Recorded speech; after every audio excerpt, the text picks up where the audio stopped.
ఓం నమో వెంకటేశాయ. వెంకటాద్రి సంస్థానం బ్రహ్మాండే నాస్తి కించన వెంకటేశ సమోదేవో నభూతో నభవిష్యతి.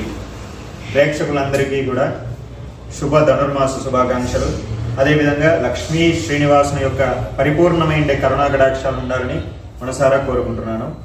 ఈ పేట వెంకటరమణ స్వామి దేవస్థానం హిందూపురం, శ్రీ సత్యసాయి జిల్లా, ఆంధ్రప్రదేశ్ నందు ఉండడం జరిగింది. దీనికి ముఖ్యంగా పురాణోక్తిగా ఎంతోమంది రాజులు, ఎంతోమంది పాలెగాండ్లు స్వామివారికి సేవ చేసి తరించారని మనకు చరిత్ర ద్వారా తెలుస్తుంది. అలాగే ఈ ఆలయం సుమారుగా చరిత్ర ఆధారాలు దొరికిన విధంగా అయితే దాదాపు 1100 సంవత్సరాల నుంచి ఉన్నదిగా, 1100 సంవత్సరాల నుంచి నిరంతరాయంగా ఇదే వైభవమైనటువంటి రీతిలో స్వామివారి సేవలు అందుకుంటున్నారు. అదేవిధంగా స్వామివారు అర్చామూర్తిగా ఇచ్చట వెలసి ఉన్నారు